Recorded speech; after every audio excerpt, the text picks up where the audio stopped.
Fish are friends, not food. I'm a little worried about Rob.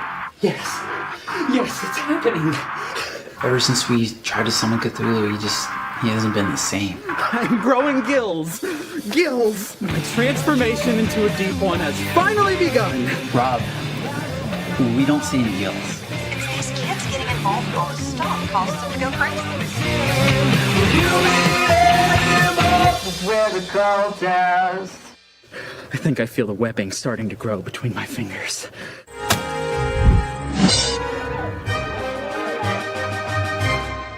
Welcome to Dinner and a Board Game, a new actual play show about friends, good food, and lots of fun at the gaming table.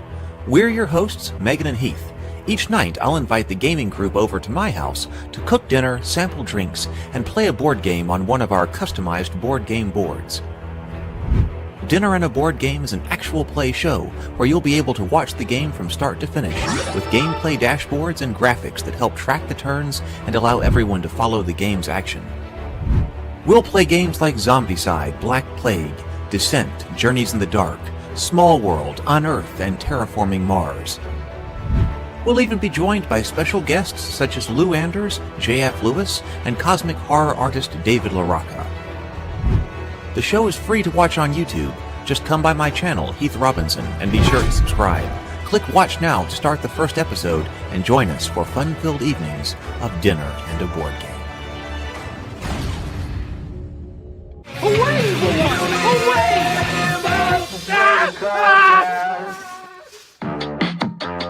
In his house in Relia, Dead Cthulhu waits streaming. You ever played D&D before? No. What kind of character do you play? I play a cultist. But you are a cultist. I'm growing gills. My transformation into a deep one has finally begun. Father Dagon be praised. Rob, we don't see any gills. The coffee-drinking cultists who meet under the pavilion. I can bring them to you. Did you not bring them to me within 3 days? Then you're back on the menu. Got it? I'm Steve King, and I worship Nyarlathotep. It's the cultists of the Yellow King. We're being infiltrated. I need a spell to kill Steve. That escalated. Kill!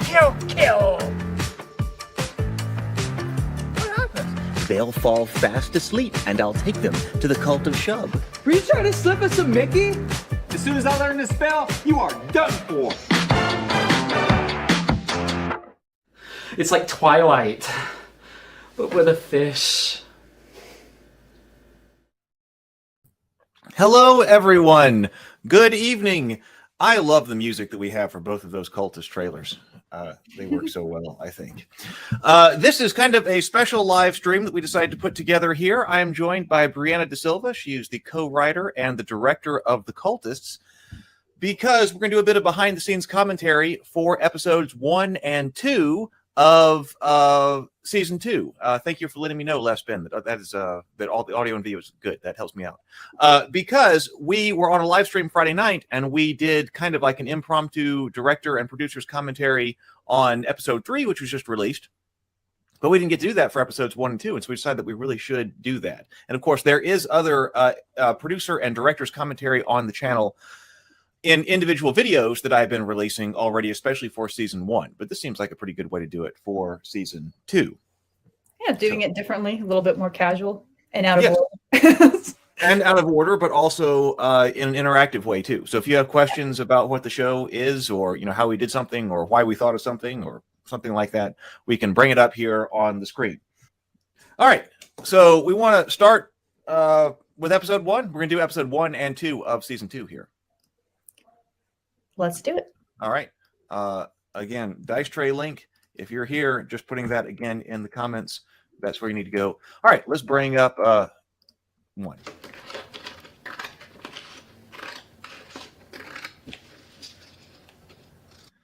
There was a lot of thought put into this family tree that he's got going here.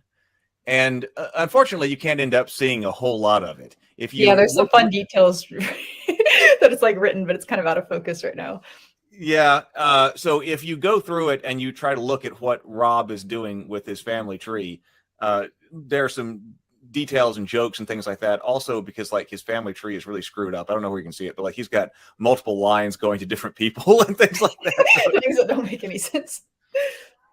Left spin, ask who made it, and I made that. I do a lot of the props now. Carol helped out with a lot of the props as well. So Carol and I were the main art department people. I don't think on this particular poster, I think that it was predominantly me, but making the props is one of my favorite things. So aside from the producing and the writing, actually making the stuff is one of them. So I made the poster here. I think we had, to answer the question about PAs, I think we had like one per season. I don't remember. Or maybe like there was always like someone that was there that was kind of like an extra person that was coming to help with stuff. But we were extremely tiny. So it was very indie, like 6 people, on a set at once. So I think, is that right, Heath? Didn't we? I know in the first season we had one person that was like officially a PA. And I think we made. Did we have an official PA? Because I was just thinking about that. I think she got a better title. I think she did too. Yeah. So I don't think that actually we had anybody. There's nobody that's credited, I think, as a PA on either season. But yeah, we did have like data wrangler and things like that. So there was one other person, there each season. That was the first thing I ever did on any film set ever. When I was 17 years old, I was a PA and I got to do data wrangling. Yeah, fun times. Ryan says roll tide. Yep, we're roll tide down here in Alabama. Brianna's up in Colorado, but yeah, lots of Alabama football here. All right, so we'll keep going here.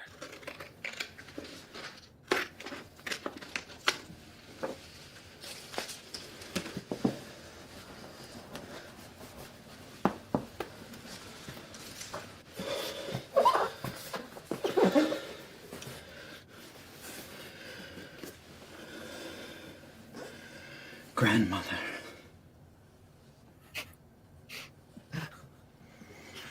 Wait, Heath, where did you get that picture? What is that image?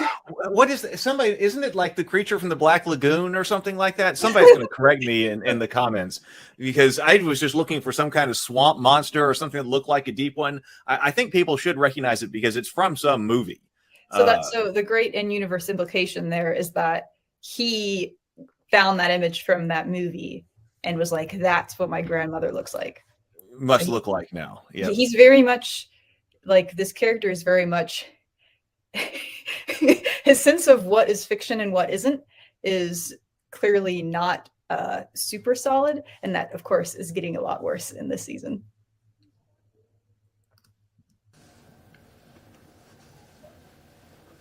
How's Rob? Rob's... I'm gonna be honest. I'm a little worried about Rob. See, ever since we tried to summon Cthulhu, he hasn't been the same. Yes, he is delusional. Cthulhu Bob says, he's increasingly delusional. During the episode. Yep, that's it. That is what I was meaning to imply. This long monologue, it always seems that Mike has the long monologue. Yeah, that's a thing that like we ended up establishing, I guess, as the format, but then I kind of felt bad for Peter because he had so many of these long monologues to remember, and it was definitely a challenge for him. But it was just like, I mean, obviously he did it, but it was like, woo, sorry about that, man. Yeah, it's hey Peter, yes, the actor who plays Mike. It's long monologue time. Right, but of course, because he's that character that's bringing us into the world, so it makes sense because, if we have, I think I was talking about this in my commentary in season 1, where, you can make an argument about which of them is the protagonist in the sense of like Rob and I'm wanting to say the actor's name. Oops, keep saying Peter. What's the name of our main character? Why am I blanking right now? Mike. Mike, thank you. Rob and Mike are both, they both drive the story a lot, but Mike is, of course, the one that brings us into the world. So he's kind of explaining things to us more. You could say maybe in universe that like the people that were making the documentary came to his family first, and then it just kind of went beyond that. And Cthulhu Bob is right here again. He says, I love how Rob is so screwed up that even these guys feel the need for the intervention. Exactly. Yes. It goes even beyond. So I want to make one more comment before we play, because you and I discussed kind of in the story how we have like, there are basically three different worlds. That's the comedy of like to keep the style consistent is that there are these 3 different worlds that are comparing each other, that are being compared to each other. There's the normal world, which is where we start off in season 1. We kind of start off there here as well, at Mike's house. And then there's the world of the ridiculousness, which is like them, trying to achieve this dark stuff. And then there's the actual dark world that they're falling short of. And so at this point, he is like going beyond even the ridiculousness that they're used to. But yeah. All right.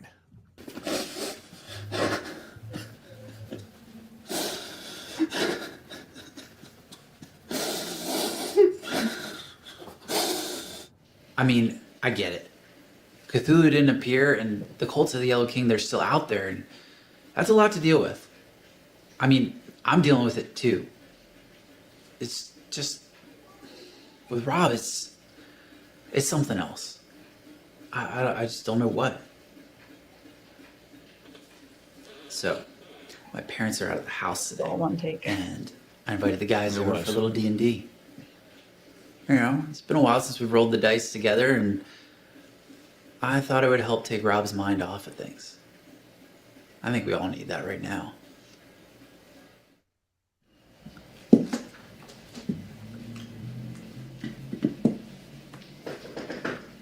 He's here.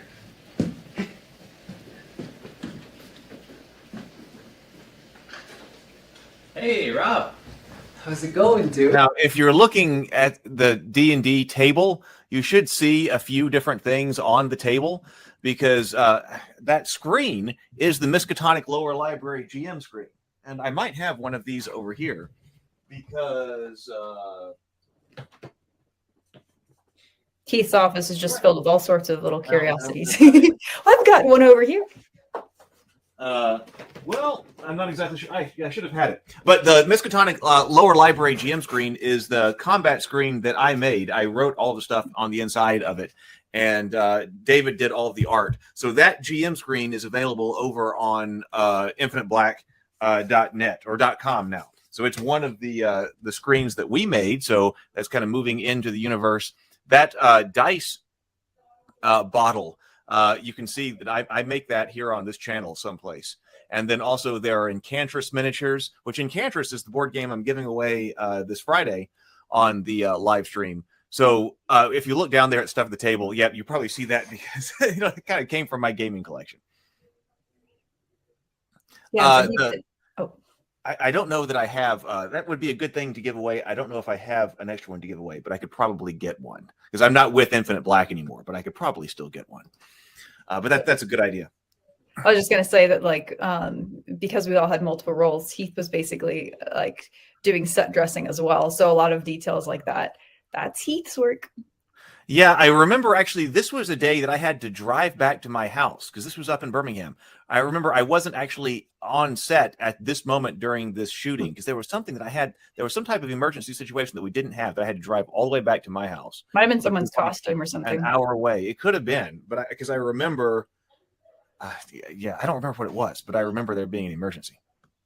And I had to go and get something.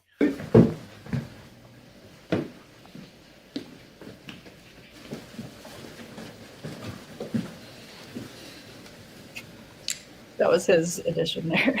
Yeah, the fist bump that didn't quite make it. Yeah. No, to then at the end go like this. He asked me, he's like, "Can I please do it like this at the end?" I was like, okay. That was his addition. Yeah. Yes. I don't know what Mike's making such a big deal about. Everything's fine.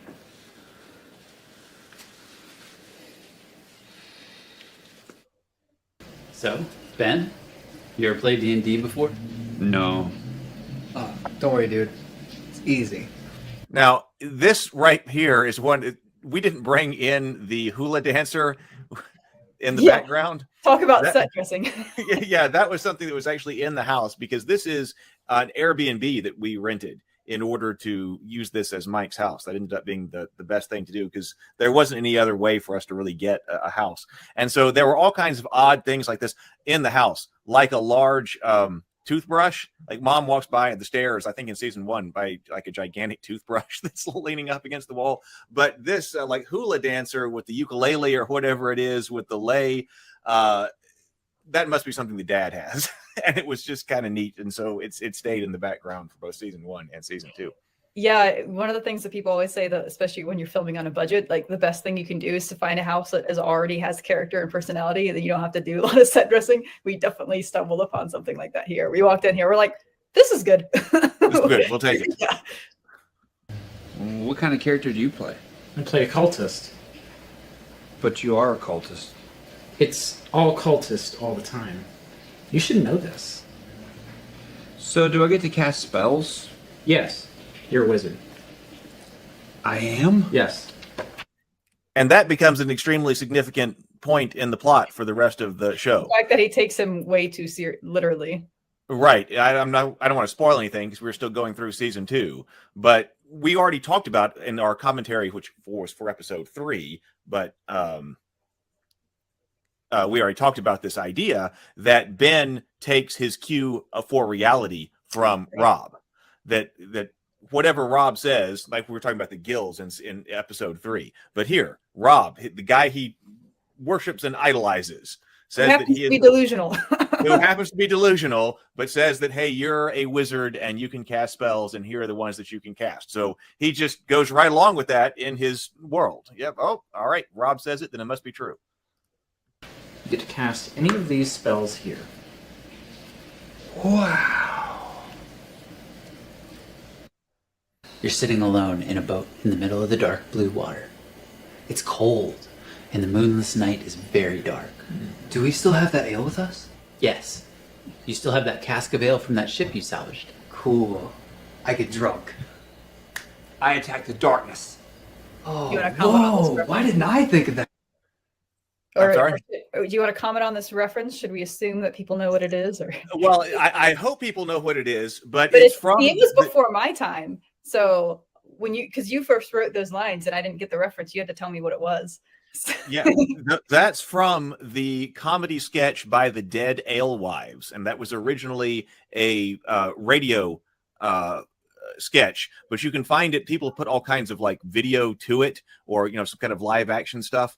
If you look up on YouTube, the Dead Alewives, because I Attack the Darkness is a classic line for D&D players and gamers, and it comes from this Dead Alewives sketch. So let me see right here. If you just go to YouTube, I know you can find it, Dead Alewives D&D. Yeah, and there's like a layer to the humor too, because Dead Ale, that skit from them is making fun of the D&D Satanic Panic of like the 80s, and so we're referencing a reference to a reference kind of a thing. Exactly. It gets very meta. If you look up Dead Alewives D&D, Dead Ale, A-L-E, Wives, W-I-V-E-S, like the woman, D&D, you'll get several different versions of it. And like I said, because it was a radio play, people on YouTube put all kinds of animations and stuff to it, like the 8-bit reenactment or whatever. But yeah, it was originally a radio play that, can I have some Mountain Dew? Exactly. That's also a classic line from that. Can I have some Mountain Dew? So comment his, highlight his other comment. Because yes, yes, I love how he's treacherous great. he is. The actor presents facial expression so well. Yes, he does. He 'Cause absolutely does. Yes, he's so great. He's definitely a very different person than Ben. That's for sure. But yeah, this season has to do with our takeoff of the Satanic Panic as well. So there's that element in this.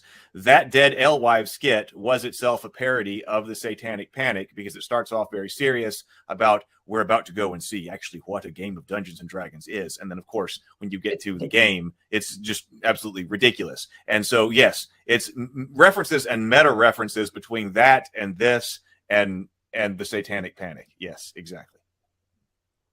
That doesn't make any sense. The darkness is unaffected by your attack. But suddenly, which is another line. Yeah. Out of the salty water comes a green-skinned creature with a fish face and gills. It's reaching out with scaled arms and webbed fingers trying to attack you. Are these deep ones? You know I can't kill deep ones. No, there are no deep ones in the Forgotten Realms. But if you've got to know metagame, then there's Sahagin. Sahagin? That's close enough. I reach out to offer them my friendship. Take me with you. But that thing might kill you. And there's a great line, and it might be in the bloopers, when Dax had forgotten exactly what that line was supposed to be. Oh, Remember, and he said, it is my and bloopers. I reach out to offer it my love, or whatever it was. Instead of I reach out and I offer it my friendship, and my love. And Yeah, it would have worked great. I want to make a comment just on okay. kind of a broad general comment, because it's one of the things that I love about this episode and also the second episode is that it's just such a hybrid of different minds. I think I've said this somewhere before, but right after we finished filming season 1, like the cast members had been making all sorts of jokes on set, and like they'd been putting out ideas like, oh, what if this happens with the character? What if this happens? And we were writing them all down. And it was like right after we finished filming, I went down and wrote a first draft of like, I don't remember, it might have been an episode or two. And there was a lot of things that were different. I think that originally the stuff that happens in episode 3 was happening in an aquarium, but we decided not to. Oh yeah, budget reasons. We couldn't actually go to an aquarium. It would have been good. Yeah, it would have been so good. But then it was just really cool because then of course you came in and just, you know, wrote so much more. And then, you know, so I was writing, you were writing, we were putting their minds together, and like the final product, it's like we all made this, and I just think that's pretty cool. There was because you said like we knew we wanted to do a second season like right after we were shooting season 1. Like one after season 1 was shot, we knew we had to do a season 2 and started prepping some of the scripts. And the actors had told so many jokes, or even after the show, like at some of our parties or whatever, we're talking about jokes, and those got written down and integrated into the show. Yep. And most of them I think got in. There were a couple that didn't work, but a lot of them did. We're about to find one right here. No, they won't. I love them. You're completely surrounded by Sahagin now. How did they surround us? I had Mordenkainen's magical watchdog cast. No, you didn't. I tried to give one of them a hug. I try to kill one by casting magic missile. I reach out to disrupt your spell. How dare you? Rob, you're gonna have to do something. They're gonna kill you. I can't. I'll just have to die. You know I'm constitutionally incapable of harming them. But your character. My character loves fish just as much as I do. Dude, you got... I like that we can see here in 2 situations that Rob doesn't really separate himself from the character, because of course Rob is a cultist. Of course he wants to play a cultist. Rob really likes fish, so of course the character you can tell it likes fish. So you can tell that no matter what Dungeons and Dragons game Rob is playing in, he always plays himself. Basically, in the Dungeons and Dragons which plays game. into that sense that like he can't really say reality and fiction. It's just it's all the same. I quit the game due to objectionable content.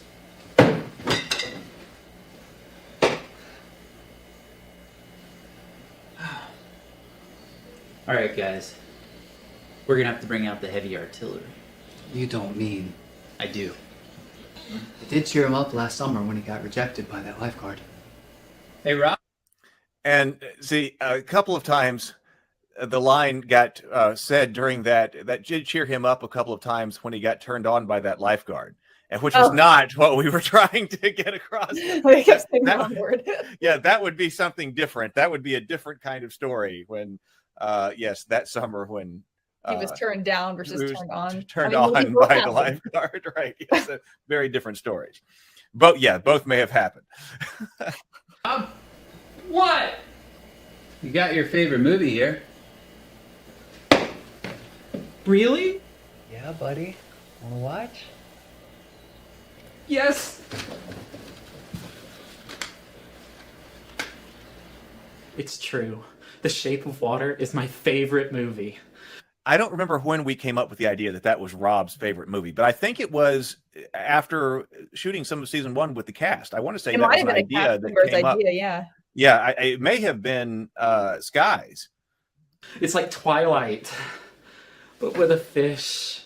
Because I want to say that was Sky's line. It's like Twilight with a fish. Heather says, this part had me laughing so hard. I'm so glad.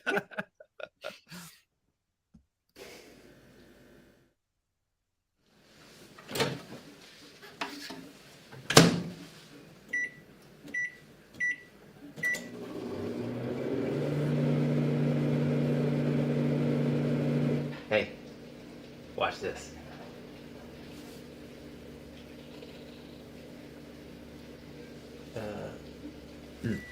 Jason also agrees. It did. It was great. Thank you, Jason. How'd you do Sorry, that? that was a notification. Magic. No, there's an interesting Press the implication here, digitation. because Okay. you see that like Ben is just like, wow, instantly convinced. But Rob is not. Rob is like, I think I wrote that part. It was something like he thinks he's never been surrounded by worse idiots or something like that. So there's something that Heath and I discussed, which is that he's very intelligent. He Yes, just doesn't Rob have is. a grasp on reality, largely due to, we'll say, trauma and probably other situations that aren't necessarily defined. So which is a fun dynamic, because it's not, those are two different things, of course, intelligence versus like your grasp on reality. So Exactly. Yeah, exactly. And the magic spell. Oh, did the magic spell come back up? Oh, yeah, the magic spell does come back up. So Ben's witnessing of, okay, this is how you cast a magic spell. Yes, it's still important later on. It's a transmutation cantrip. Oh, okay. Are those fish sticks? No? Maybe? Don't look. Dave. And I like that Ben also taking his cue from Rob. Of course, Rob covers up the fish's eyes when he sees the fish stick. which is a step too. This is a step in his delusion arc, because this is the first time he's treating his fish like it's sentient. Right. Yes. There wasn't any of that in season 1. He doesn't, like, the fish is there, but he doesn't actually talk to it or interact with it like that. So he goes up to shield his fish from the fish sticks. And so immediately Ben does the same thing and covers up his fish's eyes as well. Don't you think that's a little insensitive? I like fish sticks, okay? I wasn't thinking. And you call yourself a member of the Esoteric Order of Dagon? Fish are friends, not food. I think I've... And that reference to Finding Nemo, I think, was from a cast member earlier on. That may have been Sky again. But we also said that Finding Nemo was probably Rob's favorite movie as a kid. Yeah, Probably, and that influenced him a lot. yes. So Rob Maybe had a lot of before he became influence. a cultist. Heather says he's going down that spiral quickly. He is, yes. So we bring that up. So yes, Finding Nemo, definitely something that was very influential on Rob growing up. Lost my appetite.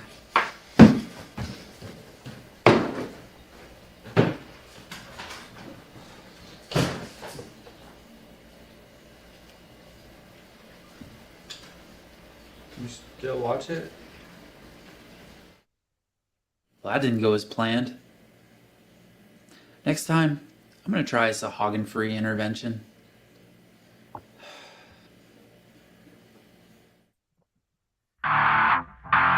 I wanted to go back and just put one final or other Dave, note here on don't you think that... because I thought it was good to see the costumes, because we tried to upgrade a few of that. Don't. Okay, yeah, especially for these two right here. So we had Rob in a toga that was from just Amazon that you could order in season 1. And I had 2 of them. I don't think I had 3, but I might have. I had one of them. But it looked really good. I really liked the look of it. But its problem was that its material was so thin. It was just a costume, like I think Rob would have actually ordered. And so definitely used. a character, but it was cheap. It was so cheap, right, that if it got dirty and whatever else, like, it wasn't standing up to washing, because we had to wash these things in between shots, because they would get dirty and things like that. And it was getting ratty and like looking worse on screen. So if you look hard, even in season 1, you may be able to tell like what are earlier versions and stuff. Right, yeah. And then in other scenes, you're like, okay, that's after it's been washed several times. It's starting to come apart. So we had to remake his toga that's actually in a more durable way. And that was Megan. Megan's with me on Dinner and a Board Games. You can see her there. Megan actually remade him a toga that is actually durable enough that we could wash and would actually stand up to filming. And the same kind of thing with the toga, the sheet toga in taking his cue from Rob again, that Ben is wearing. Of course, his doesn't look as good. He's just got the bed sheet. But in season 1, we had just made that out of a bed sheet and we're trying to pin it together. Oh, and it was always falling such apart. a disaster. Yeah, it was always falling apart. And we had to stop so many times to try to get it pinned back together. If you'll see a lot of shots in season 1 where he's just like kind of pulling it up like skirts or something. Yeah, or it's just like wrapped around him. Tried to play in character, but it was constantly a problem. So we sewed one together, and maybe two, but I think it would just been one. So that was a more durable sheet as well that we got to sew together, so we could actually, have him in it and not falling apart all over the place. Okay. Go to the end credit scene. Oh yes, there is an end credit scene. It. Yes, hopefully, yes. If you didn't know, there are sometimes end credit scenes. And we'll call this out again. This is Sky's music. Sky got this to us he's the one who plays Dave here on the show, and he is the actual. He's literally is Dave, almost. Yes.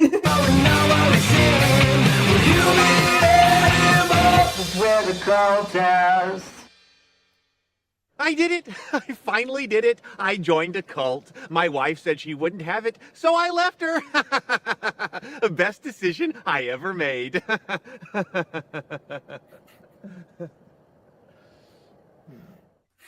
Fun usage of the zoom out as you suddenly realize the full situation. What the horror of the situation. So yes, so I got to return as Steve because Steve, and I'm actually credited as Steve in episode 3 of season 1. Yeah, we were planning for Steve to come because actually in the original writing of episode 1, season 1, Steve was actually a character in it, but he got cut down so that he was just that one person, had just that one part in episode 3, I believe it is. So Steve's story arc got improved dramatically and put here in season 2. And I was very glad to be able to reprise the character. I almost had somebody else play it because thought that was be too busy trying to do everything else, like produce it and get all the costumes. Yeah, and the cast was like, "What are you doing?" Yeah, that I've got to do it, and so I was like, "Okay," and I'm so glad I did because I had so much fun playing Steve. And we did it like normal. You did an audition for me, and then I did. I had you do it multiple ways, and I was like, "All right, I think I'm going to give you the part." So I was really glad that because I don't know how many more things like that I'll be able to do anyway, and so being able to also act in the show was fantastic. Yeah. So, all right, let's go over to season 2, episode 2. Take that one down, and all right, here we go. Again, he seems so distracted. I'm worried about Mike again. He seems so distracted. I mean, I think something is going on with him, but he will not open up to me. So I'm gonna have his dad try and talk to him. Yoxathoth. And of course, we have Dad here, and this was one of the things that we were really glad we were able to put Dad in the first season because Dad doesn't have a very big part in season 1, but we established the character in season 1, and now he's got a much more major part in season 2. So it was great that we were able to add the character into season 1. Although we had to recast him, the first actor, he was not able to return, so we did have to get a new person to play the part. Yeah, Dad was the only one who had to be recast, but yeah, it worked out great. It worked out great. Yeah, Yoxathoth is the gate. Aster. Yes. Oh, hey, Dad. Hey, son. Can I sit down? Yeah, sure. You've been acting a little weird lately. Are you okay? Yeah, I'm just a little worried about Rob. What happened? He already suspects something. Right. All I have to say is I'm worried about Rob. What did you do, my son? Rob really wanted to commit himself fully to Cthulhu, and so we did a ritual, and I branded him. Wow. I didn't. Which is not the response that you might have been expecting from Dad. I think someone even commented that on the video. They're like, "That's not what I thought he would say." think you had it in you, son. But do you think this branding might have anything to do with why Rob is upset? No, I mean, I don't think so. He really loves it. Did you apply? I love that response. They don't like. Why would you have a problem with having that branded on your face? He loves it. Rob It's loves no it. other It's like, consideration decides what he wants. Buy any topical ointment or give him any kind of pain relief after you branded him? No. When you brand someone like that, you've got to treat it, and you've got to give them something for the pain. He was probably in shock. Whoa. I had no idea. we talked about that, like when we were shooting season 1, that like, what would that be like if that had actually happened to him? That, yeah, like, first of all, he would be in so much pain, like, you know, because he goes and does another ritual.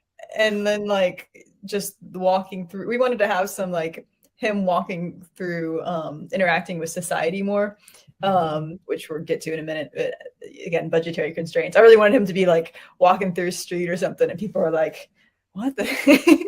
But we have a small version of that in a few minutes. But yeah, we do get that. But yeah, Cthulhu Bob says the voice of experience. Exactly. Yes. But the deterioration, but his deterioration, Rob's deterioration, is related to this branding. I mean, that's the moment when it shifts. Yeah, because of what Dad's talking about here. That, well, first of all, yes, he's probably went through like extreme trauma because that happened to him. You know, physical pain and trauma. So he's been dealing with all of that, and apparently had no relief from that. And not only did he go through all that, but Cthulhu actually, after he went through all that, Cthulhu didn't actually appear. So he's having a major physical crisis and mental crisis at the same time. Crisis. That's probably it, son. Huh. Hey, how do you know so much about branding? Oh, I branded a lot of my friends back in the day. You did? Oh, yeah. We used to have a good time.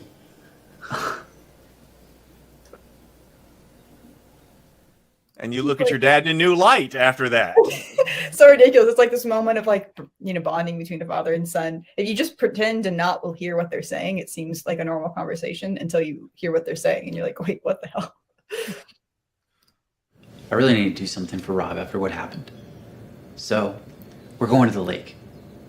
Just me and him. It's gonna be like old times. He's really excited. I think the lake is a really special place for him for some reason. But he decided to get a haircut first. Oh, this is him now.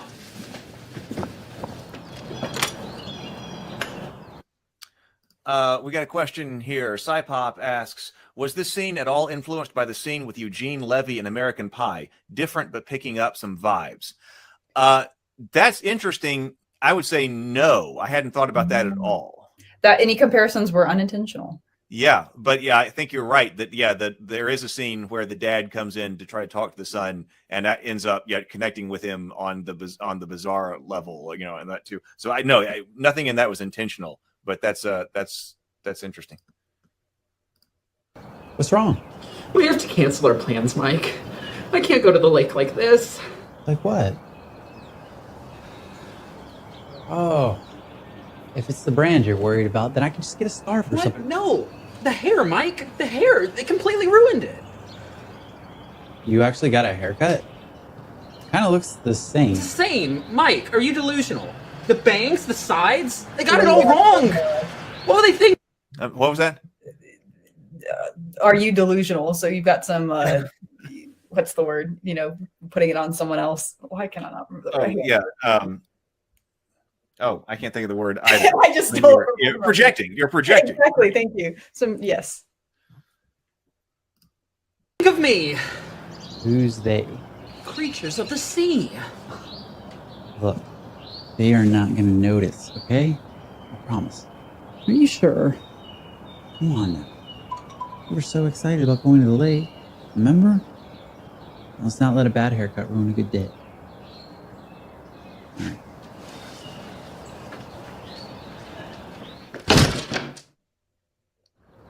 This was the scene that was originally going to be in the film. aquarium, but now it's at a lake. Right. Yeah, exactly. In the original writing, they're like underneath that big like walk through tunnel where all the fish are up above you and things like that. And he's looking at all the fish in the aquarium. Yeah. I was imagining it like all like dreamlike, and he's just kind of like in his own space, shutting everything out. And it's like, I'm in the sea. This is where I'm meant to be. Whatever. But actually going to the aquarium and shooting something like that wasn't going to work. But we considered it, but it makes sense that the aquarium would be one of Rob's favorite places. But then also it makes sense that, okay, the lake would also be. And of course, we connect that to his backstory here.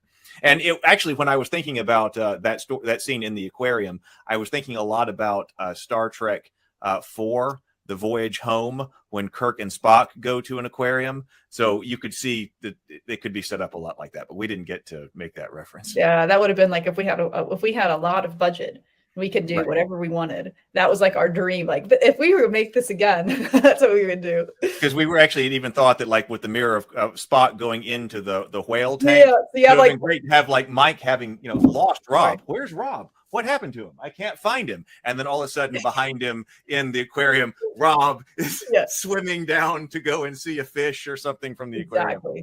Yeah, way too budget. Oh, look at what Leftspin says. That's a good point. An aquarium would be a fish prison. Yes, it could be a way to it could be that too. Rob could interpret that. Yeah, maybe he would hate aquariums. I didn't even think about that.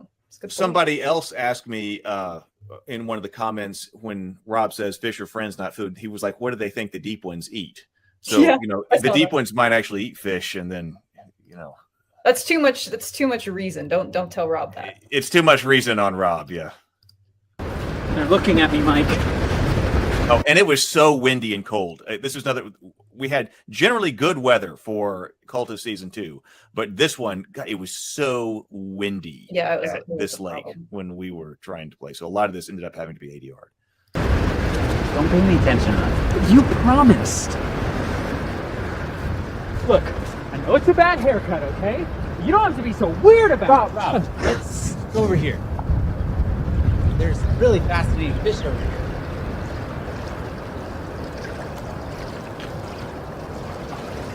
I'm gonna go get her stuff.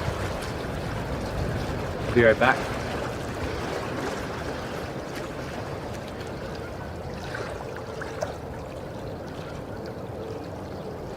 One day you will be big and strong and free. Just like that one. And so will I. We will swim together in the ocean. Oh, the ocean? That's like this lake, but so much bigger. We'll be able to swim and swim forever. Which that's the first time Rob actually starts talking to the fish. Right. So now he's fully in that state of mind that he has been sliding into. Rob? Have I ever told you how she and I met? No. He was here at the lake. I came here to cast Find Familiar. When the time was right, I prayed to Father Dagon to send me a kindred spirit. Someone to go with. Okay, so now here we have our second reenactment scene, because this shows how dedicated Rob is to getting this mockumentary, in-universe documentary shot, because he did reenact his dream sequence for the camera in season 1. Yeah, he's done a lot of like really involved reenactments. Yes, and so now he's about to do another really involved reenactment to show how he got the fish.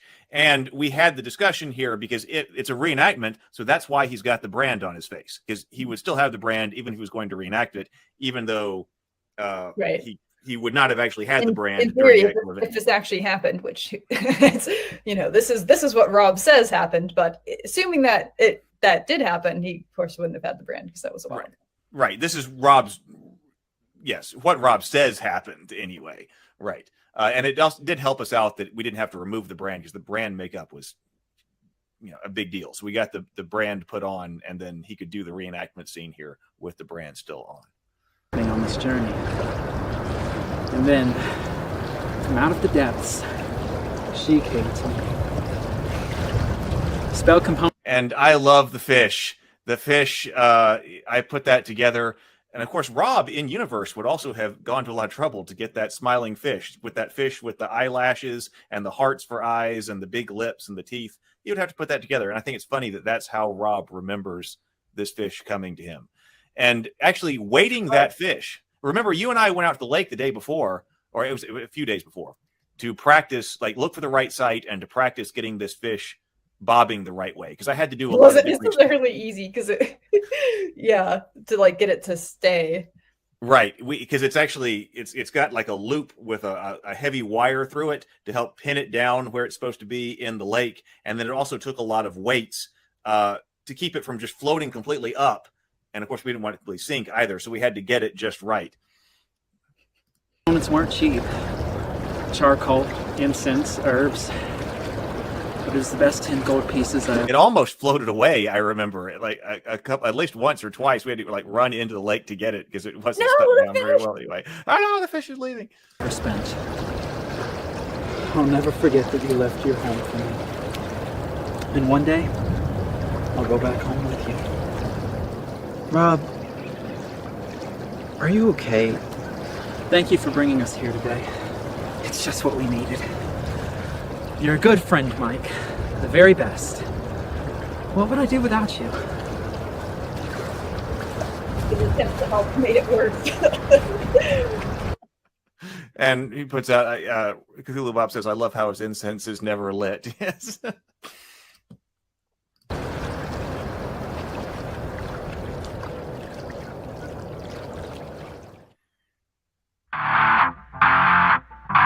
We have an after credit. World beyond.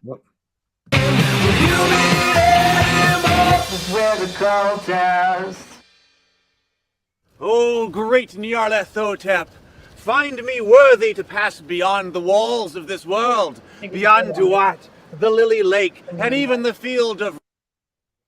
Oh. Did we just lose him?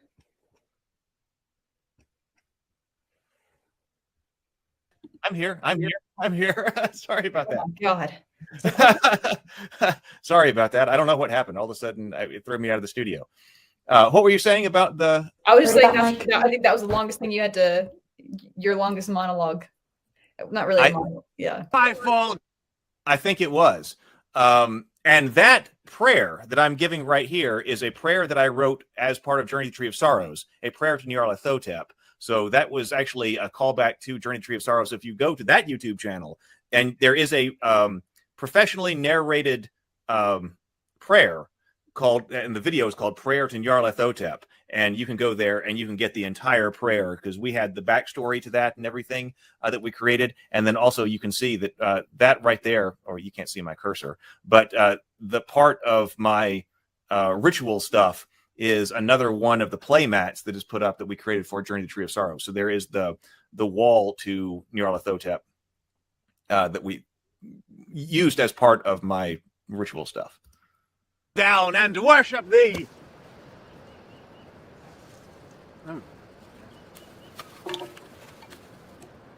You can see it's an Egyptian kind of play mat. Oh, Cthulhu Bob says, please say the channel name again, but slower. It's Journey to the Tree of Sorrows. You should put it in the chat. Oh, yeah. So it's Journey to the Tree of Sorrows, and I will also put a link. Now, I don't have control over that anymore. Journey to the Tree of Sorrows, because Journey to the Tree of Sorrows was the world I was doing with David LaRocca when I was with Infinite Black. And so he had, and Journey to the Tree of Sorrows was his world. I wrote a bunch of stuff for it. And so if you go over there, you'll be able to get all the in-universe kinds of stuff.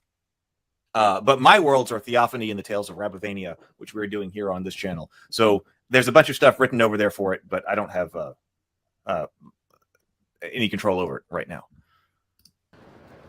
I don't seem to have any more food here.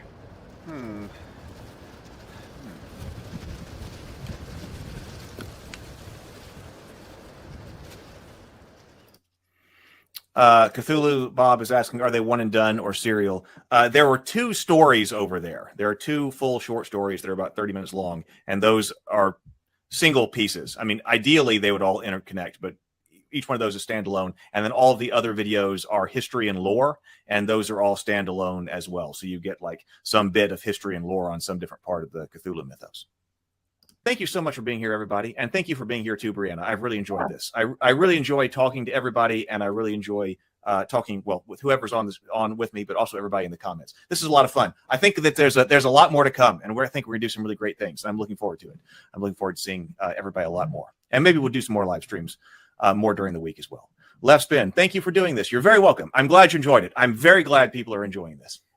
So we'll keep going. I'm going to post some other videos on YouTube this week, some other behind the scenes stuff. So watch YouTube and comment, and I definitely will reply and stuff like that. Jason also says thank you, but then we'll be live here again Friday night. So, all right. Bye, everybody. See ya. See you later.